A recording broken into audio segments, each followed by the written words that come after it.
اعوذ باللہ من الشیطان الرجیم بسم اللہ الرحمن الرحیم اللہم صلی علی سیدنا و مولانا محمد وعلی آلہ وصحبہ وبارک وسلم اللہم صلی علی سیدنا و مولانا محمد وعلی آلہ وصحبہ وبارک وسلم۔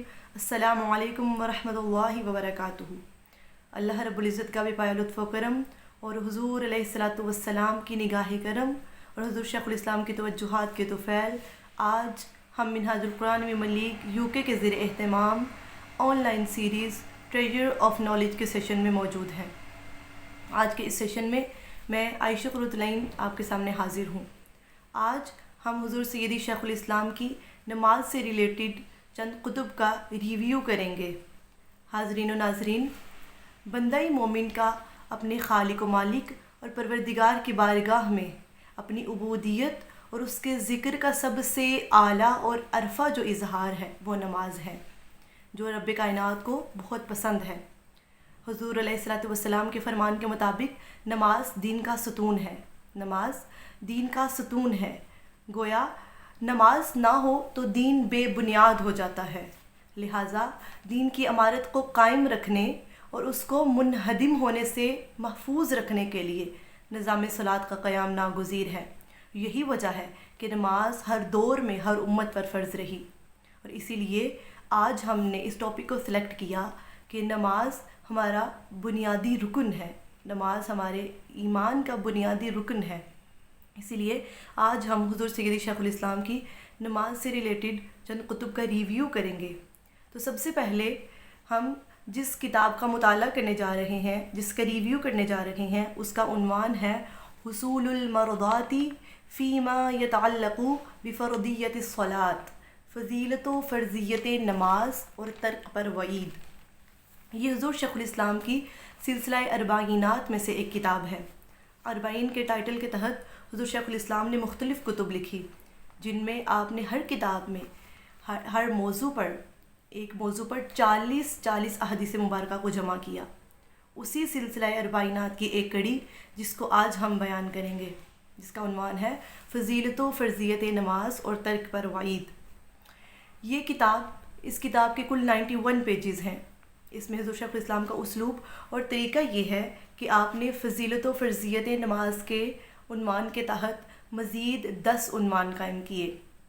آپ نے مزید 10 سب ہیڈنگز یا سب ٹائٹلز قائم کیے، جیسے اقامت صلاۃ اسلام کا رکن ہے، اور شب اسراء کے موقع پر نماز کیسے فرض ہوئی، فرض نمازوں کی پابندی کرنے کا حکم، وغیرہ۔ اسی طرح آپ نے 10 سب ٹائٹلز بنائے، سب ٹائٹلز قائم کیے، اور آپ نے اس میں ہر موضوع میں سب سے پہلے اس عنوان سے ریلیٹڈ جو آیات قرآنیہ ہیں، قرآن پاک کی جو آیات ہیں، ان کو رقم کیا، اور آیات قرآنیہ کو رقم کرنے کے بعد پھر احادیث مبارکہ کو بیان کیا۔ جیسے ہمارا پہلا ٹاپک ہے اقامت صلاۃ اسلام کا رکن ہے، جس میں سورہ بقرہ کی آیت مبارکہ 43 ہے، جس میں اللہ پاک نے ارشاد فرمایا اعوذ باللہ من الشیطان الرجیم بسم اللہ الرحمن الرحیم وَأَقِیمُوا الصَّلَاةَ وَآتُوا الزَّکَاةَ وَارْکَعُوا مَعَ الرَّاکِعِینَ، اور نماز قائم رکھو اور زکوٰۃ دیا کرو اور رکوع کرنے والوں کے ساتھ مل کر رکوع کیا کرو۔ اسی طرح سورہ بقرہ کی ہی آیت نمبر 110 ہے، جس میں اللہ پاک نے ارشاد فرمایا وَأَقِیمُوا الصَّلَاةَ وَآتُوا الزَّکَاةَ وَمَا تُقَدِّمُوا لِأَنفُسِکُم مِّن خَیْرٍ تَجِدُوهُ عِندَ اللَّہِ إِنَّ اللَّهَ بِمَا تَعْمَلُونَ بَصِیرٌ، اور نماز قائم کیا کرو اور زکوٰۃ دیتے رہا کرو، اور تم اپنے لیے جو نیکی بھی آگے بھیجو گے اسے اللہ کے حضور پا لو گے، اور جو کچھ تم کر رہے ہو یقیناً اللہ اسے دیکھ رہا ہے۔ حاضرین و ناظرین، ان آیات مبارکہ میں اللہ پاک نے نماز کو قائم رکھنے کا حکم دیا کہ اے مومنو، نماز کو قائم رکھو اور زکوٰۃ دیا کرو اور رکوع کرنے والوں کے ساتھ مل کر رکوع کیا کرو۔ قرآن پاک میں بہت سے مقامات پر نماز کی فضیلت کا ذکر آیا ہے۔ نماز کی فضیلت کا اندازہ اس بات سے لگایا جا سکتا ہے کہ قرآن پاک میں 700 مقامات پر، تقریباً 700 مقامات پر نماز کا ذکر آیا، اور متعدد مقامات پر صریحاً صیغہ امر کے ساتھ نماز کا حکم وارد ہوا۔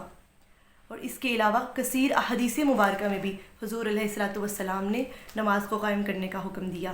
حضرت عبداللہ بن عمر سے روایت ہے، حدیث مبارکہ ہے عن عبد الله بن عمر رضي الله تعالى عنه قال قال رسول الله صلى الله عليه وآله وسلم بني الإسلام على خمس شهادة أن لا إله إلا الله محمدا عبده ورسوله وإقام الصلاة وإيتاء الزکاة وحج البیت وصوم رمضان متفق علیہ۔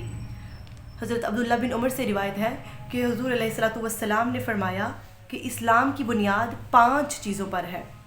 اسلام کی بنیاد 5 چیزوں پر ہے۔ سب سے پہلے کہ گواہی دو کہ اللہ کے سوا کوئی معبود نہیں اور محمد صلی اللہ علیہ وآلہ وسلم اللہ کے بندے اور اس کے رسول ہیں۔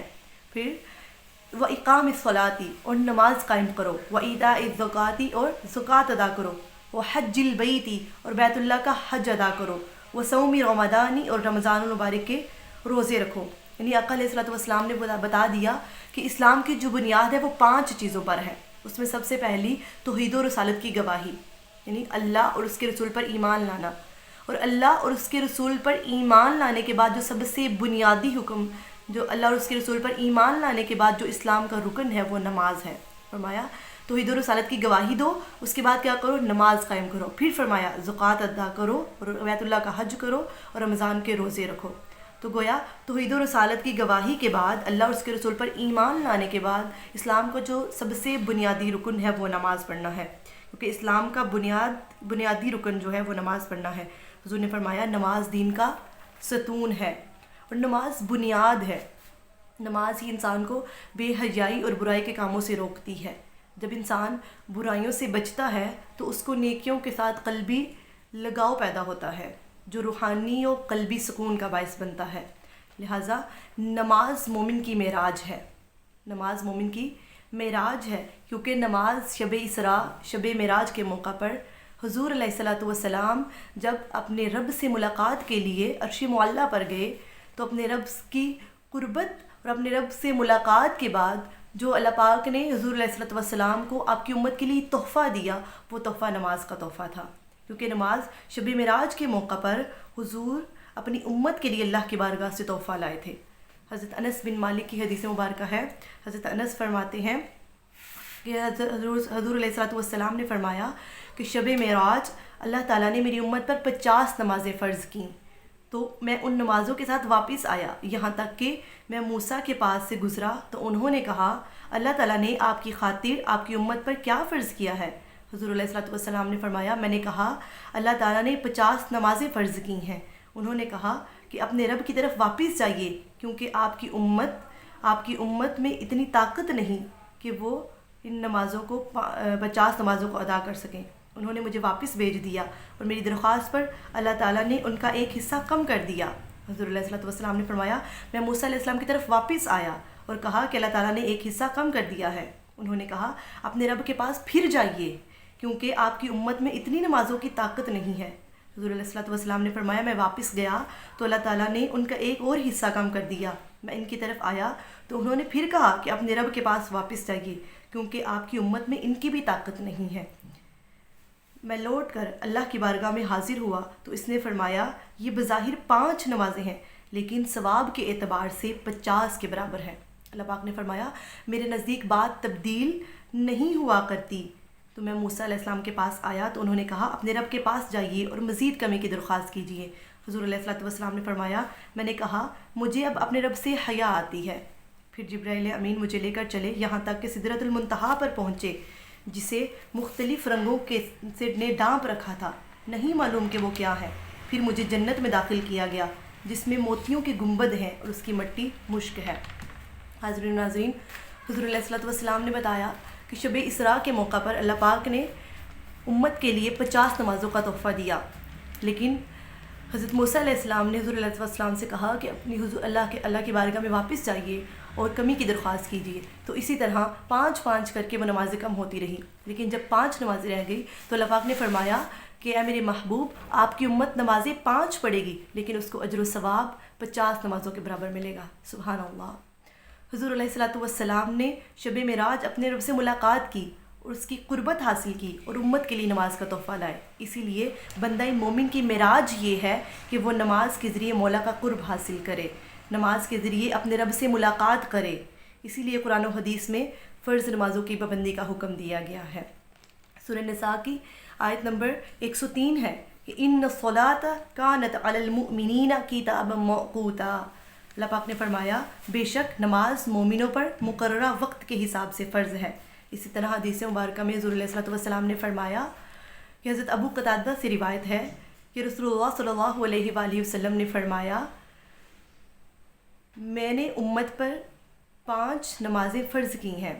صلی اللہ علیہ وسلم نے فرمایا کہ اللہ پاک نے فرمایا کہ میں نے امت پر 5 نمازیں فرض کی ہیں اور میں نے اپنے ہاں عہد کر رکھا ہے۔ کیا فرمایا کہ میں نے اپنے ہاں عہد کر رکھا ہے کہ جو شخص ان کے اوقات کے ساتھ ان نمازوں کی پابندی کرے گا اسے جنت میں داخل کروں گا، اور جو ان کی پابندی نہیں کرے گا تو اس کے ساتھ میرا کوئی عہد نہیں کہ اسے سزا دوں یا بخش دوں۔ اللہ پاک نے فرمایا جو نماز ادا کرے گا اسے کیا کروں گا؟ جنت میں داخل کر دوں گا، اور جو نماز کی پابندی نہیں کرے گا اس کا ذمہ میرے اوپر نہیں ہے، اس سے میرا کوئی عہد نہیں ہے۔ تو جو نماز کی پابندی نہیں کرتا اللہ پاک نے اس سے اپنا ذمہ کرم اٹھا لیا کہ اس پر میرا کوئی ذمہ نہیں ہے کہ میں اس کو سزا دوں یا بخش دوں۔ اللہ پاک نے نمازوں کی پابندی کو لازم کیا اور نماز کو قائم کرنے کا حکم دیا۔ اللہ پاک نے جہاں بھی فرمایا وَأَقِيمُوا الصَّلَاةَ وَيُقِيمُونَ الصَّلَاةَ، تو نماز کو قائم کرنے کا حکم دیا۔ یہ نہیں کہ ایک دن نماز پڑھ لی اور دوسرے دن چھوڑ دی۔ تو اللہ پاک نے ساتھ میں پابندی کو واجب کیا کہ جس نے نماز کو پابندی کے ساتھ ان کے اوقات پر قائم کیا تو میں کیا کروں گا؟ انہیں جنت میں داخل کر دوں گا۔ میں کیا کروں گا؟ انہیں جنت میں داخل کر دوں گا۔ اللہ پاک نے فرمایا کہ جو نہیں کرے گا اس کے اوپر میرا کوئی ذمہ نہیں ہے۔ اور روز قیامت بھی بندے سے سب سے پہلا سوال جو ہوگا وہ نماز کا ہوگا۔ روز قیامت جب بندے کا حساب و کتاب ہوگا تو سب سے پہلا جو سوال جو ہوگا وہ نماز کا ہوگا۔ قرآن پاک میں ارشاد ہے، سورہ المدثر کی آیت نمبر 42 اور 43 ہے، اللہ پاک نے ارشاد فرمایا ما سلککم فی سقر قالوا لم نک من المصلین۔ اور وہ کہیں گے تمہیں کیا چیز دوزخ میں لے گئی؟ وہ کہیں گے ہم نماز پڑھنے والوں میں نہ تھے۔ حضرت انس بن مالک کی حدیث مبارکہ ہے کہ حضور علیہ الصلوۃ نے فرمایا کہ یقیناً پہلی چیز جس کا حساب بندے سے لیا جائے گا وہ نماز ہے۔ کیا فرمایا حضور نے؟ کہ پہلی چیز جس کا حساب بندے سے لیا جائے گا وہ نماز ہے۔ اگر نماز درست ہوگی تو بندے کے جملہ اعمال درست ہوں گے، اور اگر نماز درست نہ ہوگی تو دوسرے اعمال بھی درست نہیں ہوں گے۔ اسی لیے اللہ پاک نے پنجگانہ نماز کی بے شمار اجر و ثواب رکھا ہے، اس پر بے شمار برکات سے نوازا ہے۔ اتنی فضیلت ہے اللہ پاک نے، جیسے ہم نے آیت مبارکہ پڑھی سورہ مدثر کی، تو اللہ پاک نے فرمایا کہ اہل دوزخ سے پوچھا جائے گا کہ تمہیں کیا چیز دوزخ میں لے آئی؟ تو وہ کہیں گے ہم نماز پڑھنے والے نہ تھے۔ اسی طرح اللہ پاک نے نماز پر بے شمار اجر و ثواب کا بھی وعدہ کیا ہے۔ اللہ پاک نے نماز پڑھنے والوں کے لیے بے شمار اجر و ثواب کا وعدہ کر رکھا ہے۔ سورہ نساء کی آیت نمبر 162 ہے کہ وَالْمُقِيمِينَ الصَّلَاةَ وَالْمُؤْتُونَ الزَّكَاةَ وَالْمُؤْمِنُونَ بِاللَّهِ وَالْيَوْمِ الْآخِرِ اولئک سنؤتیہم اجرا عظیما۔ اللہ پاک نے فرمایا اور وہ کتنے اچھے ہیں کہ نماز قائم کرنے والے ہیں اور زکوٰۃ دینے والے ہیں اور اللہ اور قیامت کے دن پر ایمان رکھتے ہیں، اور ایسے ہی لوگوں کو عنقریب ہم بہت بڑا اجر عطا کریں گے۔ اللہ پاک نے کیا فرمایا کہ وہ کتنے اچھے لوگ ہیں، وہ جو نماز قائم کرنے والے ہیں، زکوٰۃ ادا کرنے والے ہیں، ہم کیا کریں گے؟ ان کو بڑا اجر دیں گے۔ اجر عظیم کا ذکر کیا، اجر عظیم کا وعدہ کیا کہ ہم ان کو عنقریب بہت بڑے اجر سے نوازیں گے۔ اسی طرح حدیث مبارکہ میں ہے، حضرت عمر بن ابسہ السلمی رضی اللہ تعالیٰ عنہ روایت کرتے ہیں کہ رسول اللہ صلی اللہ علیہ وآلہ وسلم نے فرمایا پھر اگر وہ کھڑے ہو کر نماز پڑھے جس میں اللہ کی حمد و ثنا کرے اور اس کی ایسی تعظیم کرے جو اس کی شان کے لائق ہے، اور اپنے قلب کو اللہ تعالیٰ کے لیے خالی کر دے، تو نماز سے فارغ ہونے کے بعد وہ بندہ گناہوں سے اس طرح پاک ہو جائے گا جیسے اس دن تھا جس دن اس کی ماں نے اس کو جنا تھا۔ سبحان اللہ۔ حضور علیہ السلام نے فرمایا جو نماز قائم کرتا ہے اور نماز میں اللہ کی حمد و ثنا بیان کرتا ہے تو وہ اس طرح گناہوں سے پاک ہو جاتا ہے۔ اللہ پاک نے اس قدر اجر رکھا، فرمایا کہ جو نماز قائم کرتا ہے اور اللہ کی تعظیم بجا لاتا ہے تو وہ اس طرح گناہوں سے پاک ہو جاتا ہے جیسے کہ ماں کے پیٹ سے نکلا ہو۔ حضرین ناظرین، جب بچہ پیدا ہوتا ہے تو وہ گناہوں سے بالکل پاک اور معصوم ہوتا ہے، تو اسی کی مثال حضور علیہ الصلوۃ والسلام نے اپنی حدیث مبارکہ میں دی کہ جو نماز پڑھتا ہے اور اللہ کی تعظیم بجا لاتا ہے تو وہ ایسے گناہوں سے پاک ہو جاتا ہے جیسے پہلے دن اس کی ماں نے اس کو جنا تھا۔ تو اسی طرح ایک اور حدیث مبارکہ ہے، حضرت حسن سے مروی ہے کہ حضور علیہ الصلوۃ والسلام نے فرمایا نمازی کے لیے 3 خصلتیں ہیں۔ کتنی خصلتیں؟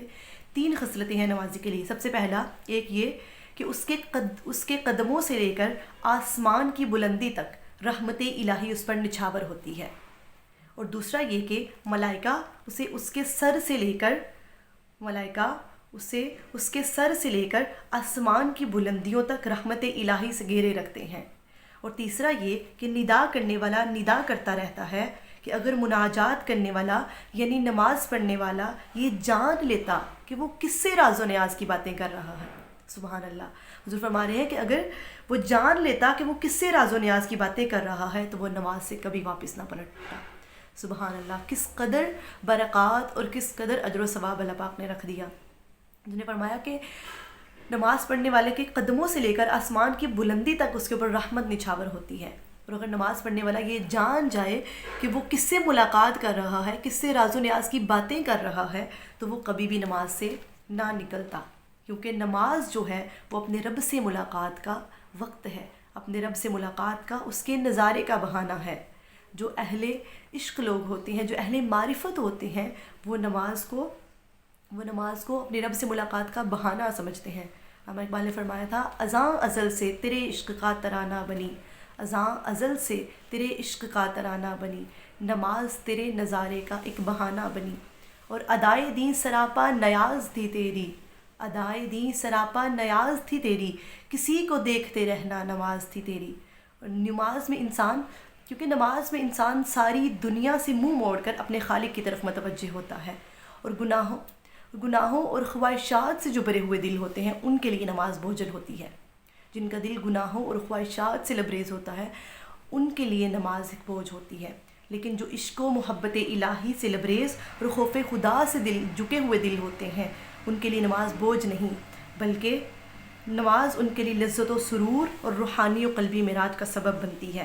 اسی لیے جو اہل معرفت ہیں وہ نماز کو مولا سے ملاقات کا بہانہ سمجھتے ہیں اور اس کے دیدار کے لیے تڑپتے رہتے ہیں۔ تو اسی طرح نماز پنجگانہ جو ہے وہ ہمارے پچھلے گناہوں کا کفارہ بن جاتی ہے۔ اللہ پاک نے بے شمار اجر و ثواب رکھا ہے اور نماز کو ہمارے پچھلے گناہوں کا کفارہ بنا دیا۔ حضرت ابو ہریرہ سے روایت ہے، حدیث مبارکہ ہے، حضرت ابو ہریرہ سے روایت ہے کہ رسول اللہ صلی اللہ علیہ وآلہ وسلم نے فرمایا، بتاؤ اگر تم میں سے کسی کے دروازے پر ایک دریا ہو، فرمایا اگر تم میں سے کسی کے دروازے پر ایک دریا ہو جس میں وہ ہر روز 5 مرتبہ نہاتا ہو، کتنی مرتبہ؟ جس میں ہر روز 5 مرتبہ غسل کرے، تو کیا اس کے بدن پر کچھ میل کچیل باقی رہے گا؟ صحابہ کرام نے عرض کیا، یا رسول اللہ اس کے بدن پر بالکل بھی میل باقی نہیں رہے گا۔ تو آپ صلی اللہ علیہ وآلہ وسلم نے فرمایا 5 نمازوں کی مثال بھی ایسی ہے، اللہ تعالیٰ نے ان کے سبب بندے کے سارے گناہ مٹا دیے، اللہ پاک ان کے سبب بندے کے سارے گناہ مٹا دیتا ہے۔ حضرین مکرم، جب کسی دنیا میں بھی اگر ہم دیکھیں، دنیاوی مثال اگر ہم لے لیں تو دنیا میں اگر ہم نے کسی ٹیڑھی چیز کو سیدھا کرنا ہو، ہم نے کسی لکڑی یا کسی لوہے کو سیدھا کرنا ہوتا ہے تو ہم کیا کرتے ہیں، اس جو ٹیڑھا لوہا ہوتا ہے اس کو سیدھا کرنا ہو تو اسے آگ کے قریب لایا جاتا ہے، اسے آگ کے قریب لایا جاتا ہے اور اس کی تپش سے نرم اور لچکدار ہو جاتا ہے، جس کے بعد اسے سیدھا کرنا آسان ہو جاتا ہے۔ تو انسان میں بھی اس کے نفس امارہ کے سبب کجی ہوتی ہے۔ اگر انسان دن میں 5 مرتبہ اللہ کے حضور عجز و نیاز بجا لاتا رہے تو اس کے نفس کی کجی جو ہوتی ہے وہ آتش قرب الہی کی حدت سے دور ہو جاتی ہے، اور قربت بندگی کی انتہاؤں کو پہنچ کر بندے کے لیے معراج بن جاتی ہے، جہاں انسان دنیا و ما فیہا سے کو بھول کر مشاہدہ حق کی لذت سے بہرہور ہوتا ہے۔ حضرین مکرم، بس نماز کا تقاضا یہ ہے کہ بندہ زبان اور دل سے اور ہاتھ اور پاؤں وغیرہ سے رب کائنات کی گوناگون نعمتوں کا شکر ادا کرے۔ جس طرح اللہ پاک نے نماز پر بے شمار اجر و ثواب اور برکات سے نوازا ہے، اسی طرح اللہ پاک نے نماز ترک کرنے والے کے لیے وعید بھی سنائی ہے۔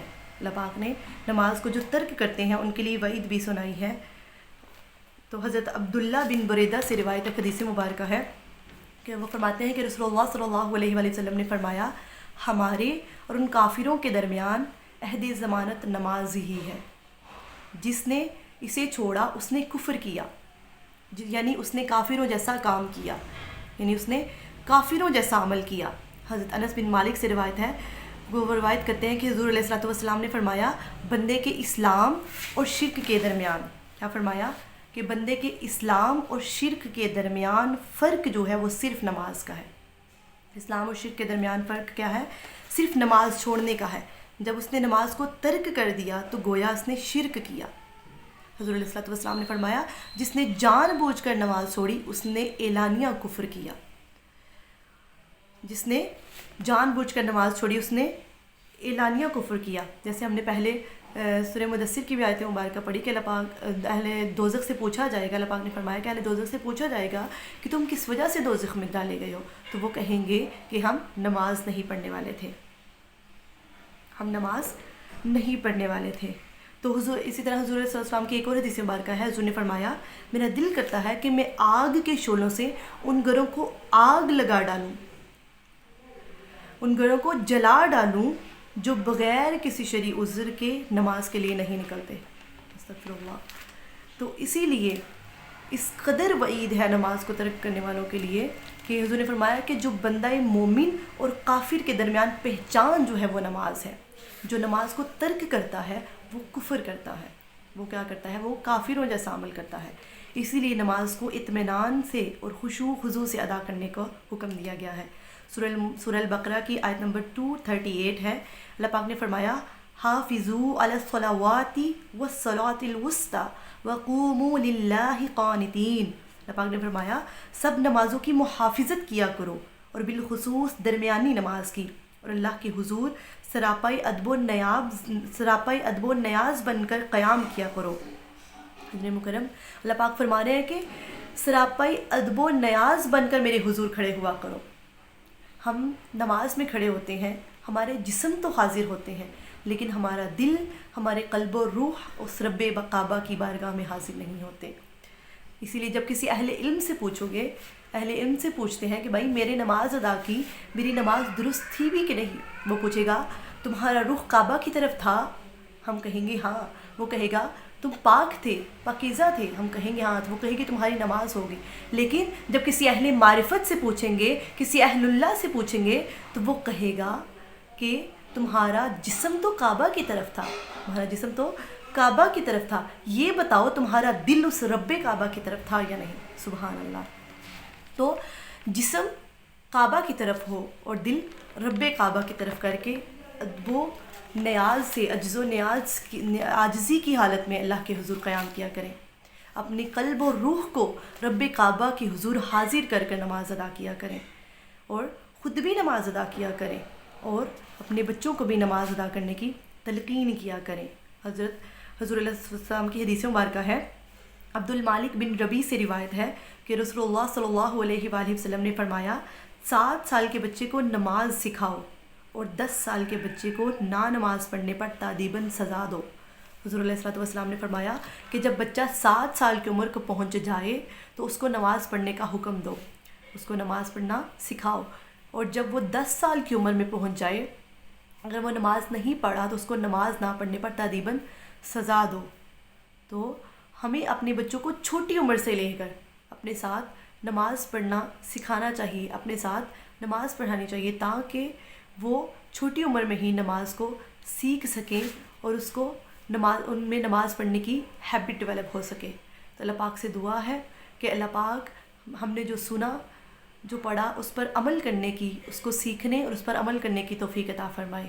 وما علینا الا البلاغ المبین۔ والسلام۔ اعوذ باللہ من الشیطان الرجیم، بسم اللہ الرحمن الرحیم۔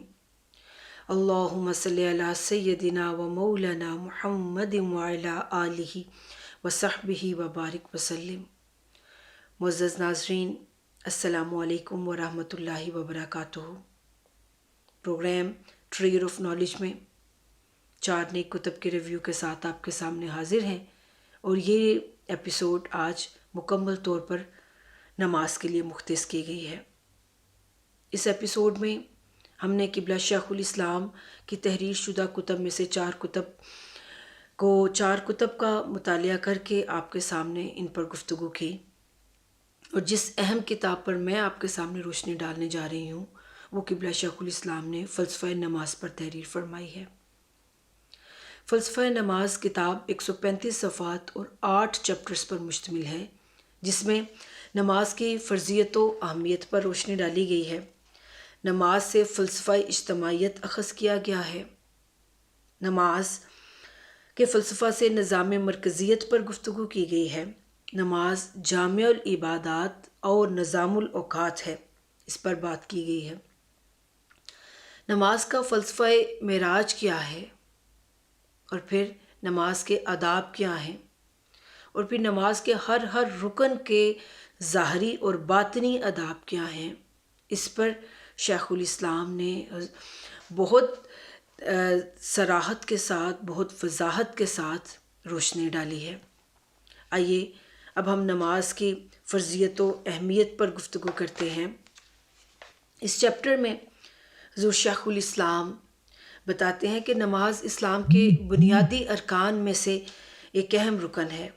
اسلامی نظام العبادات میں اس کی اہمیت، اس کی حیثیت کا اندازہ ہم اس بات سے لگا سکتے ہیں کہ 700 مقامات پر نماز کا حکم آیا ہے، اور 80 مقامات ایسے ہیں جن پر براہ راست اللہ رب العزت نے اقامت صلاۃ کا حکم دیا ہے۔ آقا علیہ الصلوۃ والسلام ارشاد فرماتے ہیں، صحیح بخاری میں یہ حدیث مبارکہ درج ہے کہ اسلام کی بنیاد 5 ارکان پر ہے۔ اس بات کی گواہی دینا کہ خدا کے سوا کوئی معبود نہیں اور محمد صلی اللہ علیہ وآلہ وسلم اللہ کے رسول ہیں، نماز قائم کرنا، زکوٰۃ ادا کرنا، حج بیت اللہ کرنا اور رمضان کے روزے رکھنا۔ نماز ہی وہ امتیازی عمل ہے جو کہ ایک مومن کو کافر سے ممتاز کرتا ہے، اور قرآن و سنت کی تعلیمات بصراحت اس عمل پر دلالت کرتی ہیں کہ فریضہ نماز کی بجا آوری جو ہے وہ دین کی تعمیر اور اس کا ترک کر دینا دین کی بربادی اور انہدام کا موجب بنتا ہے۔ نماز کا جو عربی لفظ استعمال قرآن پاک میں ہوا ہے وہ صلاۃ ہے، اور اس کا اصطلاحی معنی اگر ہم دیکھیں تو وہ ذکر کرنا، دعا کرنا اور عبادت کا ہے، یعنی کہ ہم بارگاہ صمدیت میں بڑے خشوع و خضوع کے ساتھ حق بندگی اگر ادا کریں اور سراپا ادب بن کر، سراپا التجا بن کر، سراپا طلب بن کر اگر اللہ رب العزت سے کچھ مانگے تو اس کا نام نماز ہے۔ آقا علیہ الصلوۃ والسلام ایک اور جگہ ارشاد فرماتے ہیں کہ جس شخص کی نماز نہیں اس کا ایمان نہیں، اس طرح جس شخص کا وضو نہیں اس کی نماز بھی نہیں۔ پھر آپ فرماتے ہیں، صحیح مسلم میں یہ حدیث مبارکہ درج ہے کہ آدمی اور شرک و کفر کے درمیان حد فاصل نماز ہی ہے۔ آقا علیہ الصلوۃ والسلام ایک اور جگہ بتاتے ہیں کہ جس نے جان بوجھ کر نماز ترک کی گویا اس نے کھلا کفر کیا۔ ہمارے اور اس کے درمیان جو عہد ہے وہ نماز ہے، پس جس نے نماز کو ترک کیا گویا اس نے کفر کیا، اس نے اس عہد سے منہ موڑ لیا۔ نماز دین کے لیے بمنزلہ ستون، بمنزلہ پلر ہے۔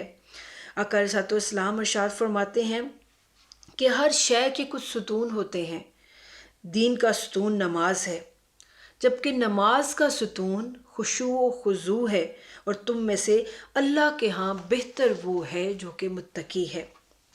حضرت ابراہیم علیہ السلام اللہ رب العزت کی بارگاہ میں عرض پرداز ہوتے ہیں کہ اے میرے رب، مجھے اور میری اولاد کو نماز قائم رکھنے والا بنا دے، اے ہمارے رب، اور تو میری دعا قبول فرما لے۔ اب نماز سے جو فلسفہ اجتماعیت قبلہ شیخ الاسلام اخذ کرتے ہیں اس کو اگر ہم دیکھیں تو قرآن کریم میں اجتماعی طور پر نماز ادا کرنے کا حکم سورہ بقرہ کی آیہ کریمہ نمبر 43 میں آیا ہے کہ نماز قائم کرو، زکوٰۃ ادا کرو اور رکوع کرنے والوں کے ساتھ رکوع کرو۔ اس آیہ مبارکہ میں 2 جگہ بجماعت کا حکم بڑی صراحت کے ساتھ دیا گیا ہے. ایک ہے اقیم الصلاۃ اور دوسرا وارکعوا مع الراکعین. ان دونوں جگہوں میں صیغہ جمع جو ہے اس کا استعمال کیا گیا ہے، صیغہ جمع امر. آیت کے آخری حصے میں نماز کو ایک جگہ باہمی طور پر ادا کرنے کی تلقین زیادہ وضاحت کے ساتھ موجود ہے. اس سے یہ بات واضح ہو گئی کہ اقامت صلاۃ کا مفہوم انفرادی سطح پر نہیں بلکہ اجتماعی اور معاشرتی سطح پر نظام صلاۃ کے نفاذ کا تقاضا کر رہا ہے، کیونکہ انفرادی نماز کے مقابلے میں نماز با جماعت کا حکم نص قطعی سے ثابت ہے. اب نماز با جماعت کے فلسفے سے اجتماعیت کا فلسفہ شیخ الاسلام نکالتے ہیں کہ 5 اصول ایسے ہیں کہ اگر ہم نماز کے فلسفہ اجتماعیت میں سے اگر وہ دیکھیں تو اس سے ہمارے معاشرے کی ریفارمز، اصلاح، تعمیر جو ہے وہ احسن طریقے سے ہو سکتی ہے. ان کا ہم اجمالی طریقے سے ایک تذکرہ کرتے ہیں کہ اسلام میں اجتماعیت کا تصور جو ہے وہ ملت کو ہر قسم کے انتشار اور بدنظمی سے پاک رکھنا ہے. اس سلسلے میں ایک روایت کا حوالہ دیتے ہوئے شیخ الاسلام بتاتے ہیں کہ ایک دفعہ آقا علیہ الصلوۃ والسلام مسجد میں تشریف لائے تو لوگوں کو گروہ کی صورت میں، ٹولیوں کی صورت میں، گروپس کی صورت میں ادھر ادھر بیٹھے دیکھا. تو آپ صلی اللہ علیہ وسلم نے انہیں سرزنش کی اور متنبہ فرمایا کہ اگر تم اس طرح منتشر رہو گے تو تمہارے دل کبھی ایک دوسرے سے مل نہیں سکیں گے. اس ارشاد رسول صلی اللہ علیہ وسلم سے امت مسلمہ کو تعلیم ملتی ہے کہ وہ اپنی صفوں کو انتشار کی لعنت سے پاک رکھیں. اسی طرح نماز کا فلسفہ اجتماعیت ہمیں ایک اور اصول سکھاتا ہے اور وہ ہے فروغ وحدت و استحکام ملت، یعنی کہ یونٹی اور سٹیبلٹی، کہ کس طرح ہم نے ایک ہو کر رہنا ہے اور پھر اس کو دوام کیسے ملتا ہے، وہ یہ سب چیزیں ہمیں نماز سکھاتی ہے. تو اجتماعیت کا دوسرا اصول امت میں وحدت فکر و عمل اور اتحاد و یکجہتی کو فروغ دینا ہے. مسجد میں جب ہم صف بندی کرتے ہیں اور قبلہ رو جو ہے وہ سب ایک قبلے کے قبلہ رو کھڑے ہوتے ہیں تو اس سے یہی تعلیم ملتی ہے کہ ہم سارے جو ہیں وہ ایک ہو کر رہیں، اور اس نظریے سے ملت اسلامیہ کو قوت و استحکام ملتا ہے. اجتماعیت کا ایک اور اصول، تیسرا اصول جو ہے وہ نظم و نسق کا لحاظ ہے کہ صف بندی کر کے بیٹھے رہیں، اور اس کی نتیجہ خیزی کے لیے ہے کہ صفوں میں ترتیب و قرینہ بھی ہو، صرف صف بندی نہ ہو، ترتیب ہو، ایک طریقہ ہو، اور مسجد کے اندر اور مسجد سے باہر ڈسپلن ہو. اس ضمن میں ارشاد ربانی ہے کہ تم سب مل کر اللہ کی رسی کو مضبوطی سے تھام لو اور تفرقہ مت ڈالو. اسی طرح نماز کے فلسفہ اجتماعیت سے ہم ایک اور اصول اگر اخذ کریں تو وہ تنظیم سازی ہے. جس طرح نماز میں حکم ہے کہ جب تک صف اول مکمل نہ ہو دوسری صف نہ بنائی جائے اور صفوں میں پھر ترتیب ہو، قرینہ ہو، تو یعنی پہلی صف میں عمر اور علمی مرتبہ کے اعتبار سے بڑے بڑے لوگ کھڑے ہوں، دوسری صف میں وہ لوگ کھڑے ہوں جو درجے میں ان سے کم تر ہیں، آخری صف میں بچے اور اگر عورتیں بھی شامل جماعت ہوں تو وہ سب پچھلی صف میں کھڑے ہوں. اس اصول کا اطلاق نماز سے باہر عملی زندگی میں بھی مکمل طور پر ہوتا ہے، جس میں آرگنائزیشن کی اہمیت و افادیت جو ہے وہ بتائی جاتی ہے. پھر فلسفہ اجتماعیت کہ اگر ہم اور اصول دیکھیں تو 5واں اصول یہ ہے کہ نماز با جماعت کی امامت کے لیے کسی ایسے شخص کو امام مقرر کرنے کا حکم دیا گیا ہے جو کہ ان شرائط پر امکانی حد تک پورا اترتا ہو جنہیں کتب فقہ میں تفصیل سے بیان کیا گیا ہے. یعنی کہ قیادت کی اہلیت جو ہے وہ بتائی جاتی ہے، وہ ہمیں نماز بتاتی ہے. امام کی اہلیت کا معیار آقا علیہ الصلوۃ والسلام کی اس حدیث مبارکہ سے ظاہر ہوتا ہے کہ آقا علیہ الصلوۃ والسلام فرماتے ہیں کہ قوم کی امامت وہ کرے جو ان سب میں سب سے زیادہ قرآن پڑھا ہوا ہو. اگر قرأت قرآن میں سب برابری کا درجہ رکھتے ہوں تو پھر جو سب سے زیادہ عالم سنت ہو وہ امامت کرے. اس میں بھی سب برابر ہوں تو جو ہجرت میں سب سے مقدم ہو اس میں بھی سب برابر ہوں تو جو عمر میں سب سے مقدم ہو وہ امامت کرے۔ اس اصول سے بغیر کسی ابہام کے امت مسلمہ کے لیے یہ اصول بتایا جا رہا ہے کہ اپنا لیڈر، اپنا قائد ایسے شخص کو منتخب کریں جو ہر لحاظ سے قیادت کا اہل اور مستحق ہو۔ ملت کے تشخص اور وجود کی بقا کا انحصار لازمی طور پر ایسے امیر اور قائد پر ہے جو مطلوبہ معیار پر بتمام و کمال پورا اترتا ہو۔ اس زمن میں آن حضور صلی اللہ علیہ وآلہ وسلم کا یہ ارشاد گرامی خصوصی توجہ چاہتا ہے کہ جماعت کے بغیر اسلام کا کوئی وجود نہیں، اور بغیر کسی امیر کے جماعت کا کوئی وجود برقرار نہیں رہ سکتا، اور بغیر اطاعت اور حکم ماننے کے قائد کا کوئی وجود نہیں ہے۔ تو اس طریقے سے نماز جو ہے وہ ہمیں فلسفہ اجتماعیت سکھاتی ہے، اور فلسفہ اجتماعیت کے پھر ہم نے یہ اصول جو ہے وہ سیکھے ہیں۔ اسی طرح فلسفہ نماز سے نظام اجتماعیت جس طرح ہم نے دیکھا، اسی سے نظام مرکزیت بھی نکلتا ہے، اور وہ کیا ہے کہ اسلامی نظام حیات میں مسجد جو ہے وہ بلا شبہ ایک بنیادی اکائی اور نیوکلس کا درجہ رکھتی ہے۔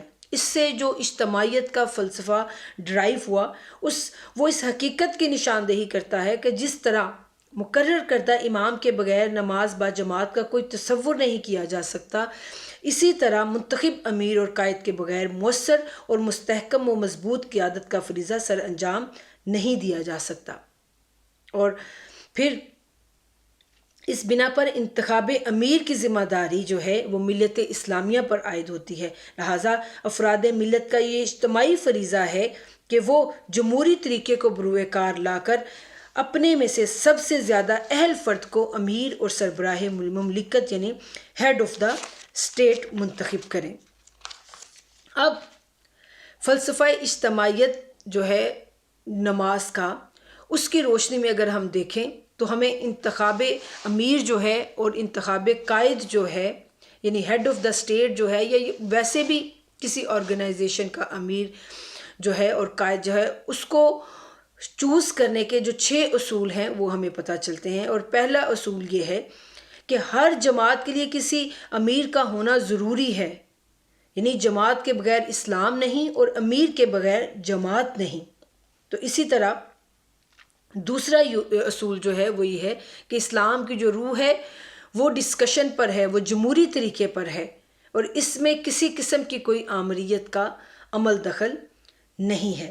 اسی طرح معیار امامت و امارت ہم اگر دیکھتے ہیں تو اس پر بھی آقا علیہ الصلوۃ والسلام ارشاد فرماتے ہیں کہ قوم کی امامت کے فرائض سنبھالنے کا مستحق وہی شخص ہو سکتا ہے جو کتاب اللہ کا سب سے زیادہ ماہر ہو، اور اگر قرآنی علوم میں سب برابر ہوں تو اس کے لیے سنت کے ماہر کو ترجیح دی جائے گی، اور اگر سنت میں سب برابر ہوں تو ہجرت میں سبقت کرنے والے کا انتخاب کرنا ہوگا، اور اگر ہجرت میں بھی برابر ہوں تو ان میں عمر اور زیادہ تجربہ والے کو ترجیح دی جائے گی۔ تو اس طرح ہمیں نماز کے جو فلسفہ اجتماعیت ہے اور پھر نظام مرکزیت ہے، اس پر قبلہ شیخ الاسلام ہماری رہنمائی فرماتے ہیں۔ اس کتاب کا چیپٹر 4 جو ہے وہ اس بات پر روشنی ڈالتا ہے کہ نماز جامع العبادات ہے اور نظام الاوقات ہے۔ نماز بحیثیت جامع عبادات اور نظام الاوقات اجتماعی انسانی زندگی پر گہرے معاشرتی جو ہے وہ اثرات مرتب کرتی ہے۔ نماز ایک مکمل اسلامی نظام الاوقات فراہم کرتی ہے جس پر پوری طرح عمل پیرا ہونے سے انسانی معاشرت میں ایک ہمہ جہت انقلاب برپا کیا جا سکتا ہے۔ اس کائنات پست و بالا میں موجودہ ہر شے جو ہے وہ اللہ رب العزت کے نزدیک عبد کا درجہ رکھتی ہے، مخلوق کا درجہ رکھتی ہے، اور اس اعتبار سے اس پورے جہاں میں بسنے والی تمام مختلف جو ہیں ان کی جو مخلوق کی قسمیں ہیں مختلف، جو وہ اپنے اپنے انداز سے اپنے مالک اپنے خالق کی تسبیح اور اللہ رب العزت کی حمد بیان کرتی ہیں۔ سورہ نور میں قرآن پاک میں آیہ کریمہ نمبر 41 میں ارشاد ہوتا ہے کہ ہر ایک اپنی نماز اور تسبیح کو پہچانتا ہے۔ اس ارشاد باری تعالیٰ کے مطابق جو ہے وہ اس کائنات میں جمادات و نباتات، شجر و حجر، چاند تارے سب جو ہیں وہ نماز اور تسبیح و تحلیل میں لگے ہوئے ہیں۔ کوئی بھی ذی روح اور غیر ذی روح، ذی شعور اور بے شعور ایسا نہیں ہے جو اپنے اپنے حال کی مناسبت سے اپنے خالق کے حضور توہن و کرہن عبادت میں مشغول نہ ہو۔ اب اگر ہم آگے چلیں تو ہم دیکھتے ہیں کہ نماز جو ہے وہ تمام عبادات کی جامع ہے۔ وہ نماز جو ہے وہ تمام عبادات کی بھی جامع ہے، اور نماز تمام مخلوقات کی بھی جامع ہے۔ چونکہ انسان اپنی خلقت کے اعتبار سے کامل وجود کا حامل ہے، اسے عبادات کی وہ قسم عطا ہوئی جو تمام ارضی و سماوی مخلوق کی عبادتوں کی جمع ہے۔ نماز کے اندر وہ تمام مظاہر کلی طور پر یکجا کر دیے گئے جو کائنات بسیط میں ہر جگہ منتشر حالت میں دیکھے جا سکتے ہیں۔ پرند، چرند، حشرات الارض، جمادات و نباتات اور عالم بالا کی مخلوق کی جتنی بھی ممکنہ حالتیں ہیں اللہ کی عبادت کرنے کی، ان سب کو سمیٹ کر نماز میں رکھ دیا گیا ہے۔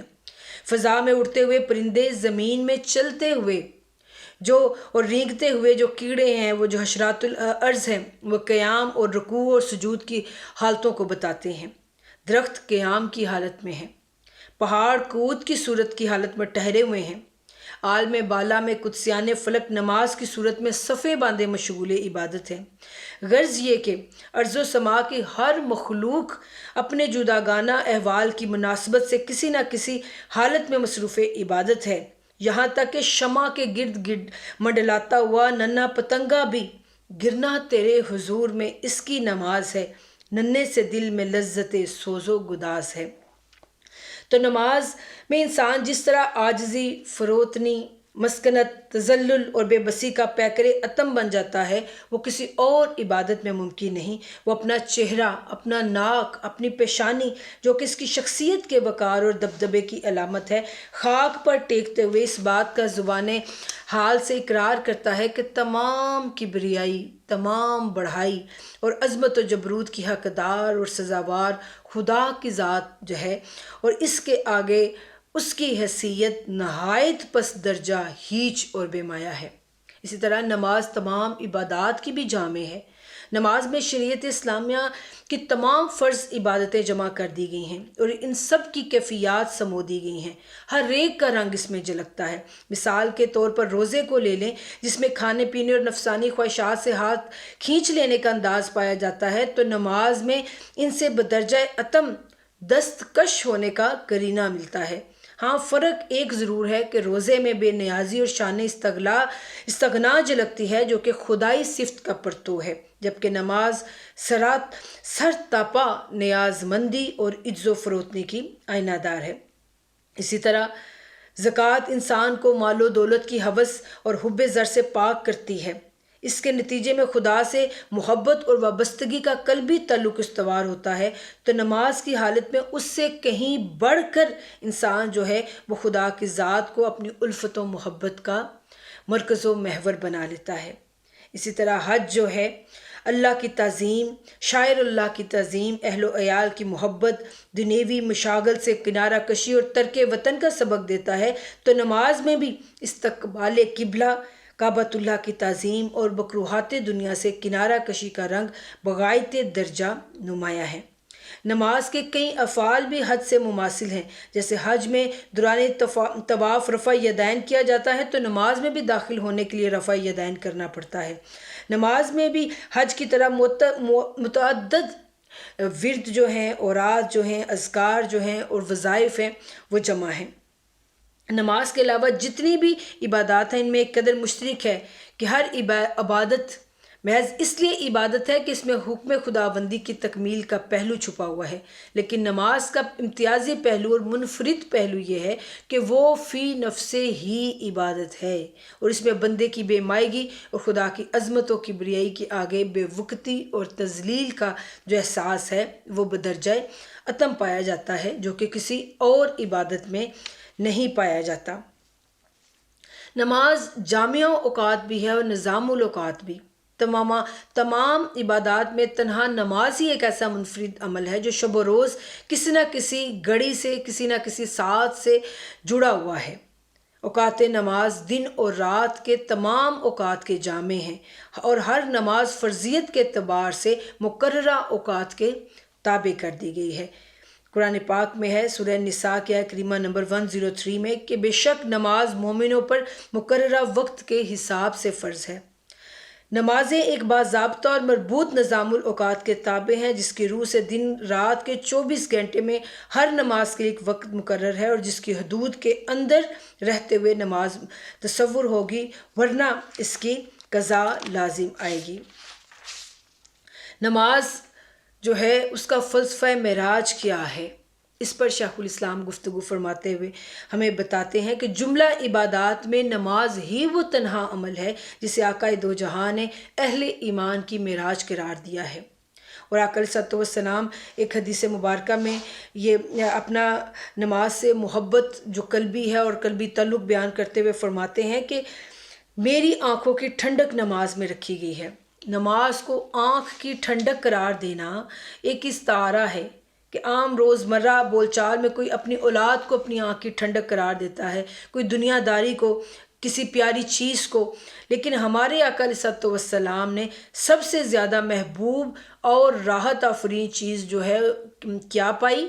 وہ نماز ہے۔ اور پھر آقا علیہ السلام حضرت بلال حبشی رضی اللہ تعالیٰ عنہ سے شفقت امیز انداز اور محبت برے لہجے میں فرمایا کرتے تھے کہ اے بلال، اذان پڑھ کر نماز کے ساتھ ہمیں راحت پہنچائیے۔ سبحان اللہ۔ اب دیکھتے ہیں کہ نماز کی معراج جو ہے وہ کس طرح ہوتی ہے، کس طرح ملتی ہے۔ آقا علیہ السلام نے فرمایا کہ جنت کے 8 دروازے ہیں اور جب کوئی بندہ نماز میں داخل ہوتا ہے اور اسے پورے تقاضوں کے ساتھ ادا کرتا ہے تو اس پر یہ 8 دروازے کھول دیے جاتے ہیں۔ احادیث مبارکہ میں اس کی جو تفصیل بیان کی گئی ہے اس کو ہم دیکھتے ہیں کہ نماز میں داخل ہوتے ہی بندہ جب کلمات ثنا اپنی زبان سے ادا کرتا ہے تو اس پر پہلا دروازہ باب معرفت کھول دیا جاتا ہے جس سے اسے معرفت الہی کا خزانہ عطا کر دیا جاتا ہے۔ دوسرا دروازہ باب الذکر ہے۔ جب بندہ زبان سے تسمیہ کلمات بسم اللہ الرحمن الرحیم ادا کرتا ہے تو جنت کا دوسرا دروازہ جو باب الذکر سے موسوم ہے کھل جاتا ہے اور جس کے نتیجے میں وہ بندہ ذکر الہی کی نعمتوں کا حقدار بن جاتا ہے۔ بندہ جب الحمدللہ رب العالمین کے کلمات پر پہنچتا ہے تو اس کا دل احساس تشکر سے مغلوب ہو جاتا ہے اور وہ بارگاہ عزتی میں اس بات کا اعتراف کر لیتا ہے کہ وہ ذات جو ہے وہ تمام تعریفیں اسی کے لائق ہیں، اور پھر اس پر باب شکر کھول دیا جاتا ہے۔ چوتھا دروازہ باب الرجا ہے۔ جب بندہ الحمد کے بعد الرحمن الرحیم کے کلمات زبان پر لاتا ہے تو باری تعالیٰ اپنے فرشتوں کو حکم دیتے ہیں کہ میرا بندہ میری بے پایاں رحمتوں کا ذکر کر رہا ہے، اب اس پر باب الرجا کھول دیں۔ چوتھا دروازہ باب الخوف ہے کہ جب بندہ قلب و روح کی گہرائیوں میں ڈوب کر مالک یوم الدین کے الفاظ زبان سے ادا کرتا ہے تو گویا وہ خود کو ایک ملزم کی طرح سب سے بڑے بادشاہ کے دربار میں پیش کر دیتا ہے۔ تو پھر جب وہ احساس جرم سے مغلوب ہو جاتا ہے تو رحمت پروردگار فرشتوں کو ندا دیتی ہے کہ میرے اس بندے پر باب الخوف کھول دیا جائے تاکہ خشیت الہی کی وجہ سے وہ میری رحمتوں سے نوازا جا سکے۔ چھٹا دروازہ باب الاخلاص ہے کہ ایاک نعبد و ایاک نستعین کہہ کر جب بندہ خدا کی بندگی کا اقرار کرتا ہے تو اس سے استعانت کا طلبگار ہوتا ہے۔ ساتواں دروازہ اہدنا الصراط المستقیم کے ہے اور اس پر اللہ رب العزت کی بارگاہ میں سیدھی راہ پر چلنے کی ہدایت کا بندہ طلبگار بن جاتا ہے تو فرشتوں کو جنت کا 7واں دروازہ اس کے لیے باب الدعا کھول دینے کا حکم دیا جاتا ہے۔ آخر میں جب بندہ وللضالین تک پہنچتا ہے تو پھر اللہ تعالیٰ انعام یافتہ بندوں کے زمرے میں شریک ہونے کا طلبگار ہوتا ہے اور ان لوگوں سے بریت کا اظہار کرتا ہے جو ضلالت و گمراہی کی وجہ سے اس کے غیظ و غضب کا نشانہ بنے۔ تو اس طرح نماز کی بدولت جو ہیں وہ تمام حجابات بندہ اور خالق کے درمیان اٹھا دیے جاتے ہیں۔ اسی طرح ہم اس کے نیکسٹ چیپٹر جو ہے وہ آداب الصلاۃ پر مشتمل ہے، اور اس سے نیکسٹ چیپٹر جو ہے وہ ارکان اسلام، جو ارکان جو نماز ہے ان کے ایک ایک حصے پر روشنی ڈالی گئی ہے۔